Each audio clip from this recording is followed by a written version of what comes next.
It's been way too long since I've had a car that I enjoyed.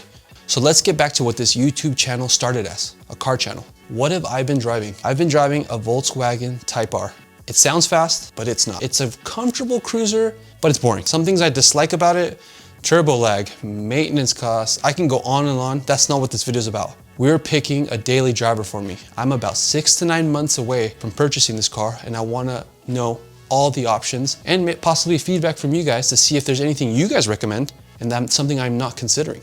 Now, what are my parameters? I do have a 100-mile round trip commute 2 times a week. So keep that in mind. I need a comfortable car. I need a car that all the creature comforts inside, because I do spend so much time in the car. But MPG isn't my biggest concern, or else I would probably go a Prius, and I'm not even considering that. Now, I don't mind older or newer, as long as it's somewhat reliable. I'm looking at used Subaru. I don't want any engine blowups or oil starvation. So the price range between 40 to 75K, that's kind of where I'm looking at.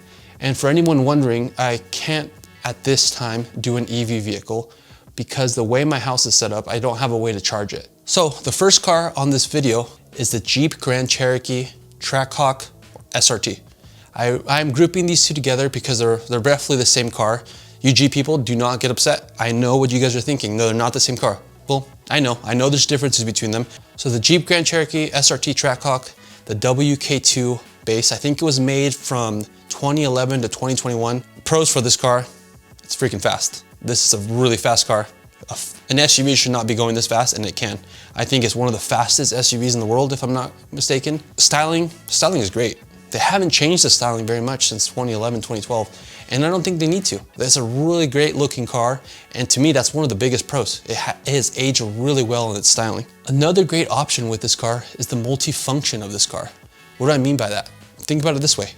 I can go on a 0 to 60, race somebody if I feel like it, probably beat them, let's be honest. Or I can go up to the mountain. I can haul a boat. I can put groceries in it. I can take care of my 3 daughters, pile them in there. That's what I like about this car, the multifunction of this car. Just as good on pavement as it could be technically off-road. No, it's not a Wrangler, but it has that capability of, going a little bit off-road if it needs to. What are some things I dislike about this car? I don't think it's any news to anybody that this car's interior has not aged well. They haven't not really changed it from like 2014 to 2019, 2021.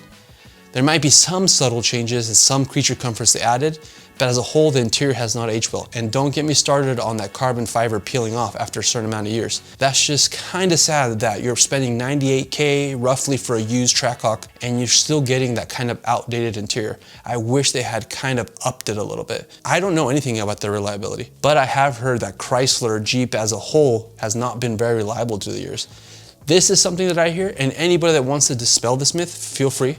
I'm open to hear what you guys have to say. To me, reliability is kind of 50-50. I don't know what I'd be getting into. I've never owned a Jeep Grand Cherokee or any Jeep product. And this is just a minor issue. Again, I talked earlier, MPG is not my worry, but let's be honest, those 6.2, 6.4 liter V8s, they're thirsty. Those are thirsty cars.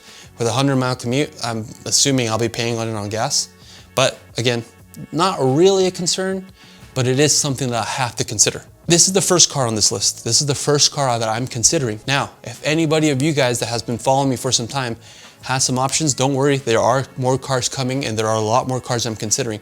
I'm gonna keep ranking them. As of now, this one is gonna be on the top of the list, but as more cars come through, as more videos like this are made, I will be changing that list and tiering where I think this stands. Any of you guys have any suggestions, any cars I should need to consider, put them down below and comment below. Thanks for watching and stay tuned for the next video.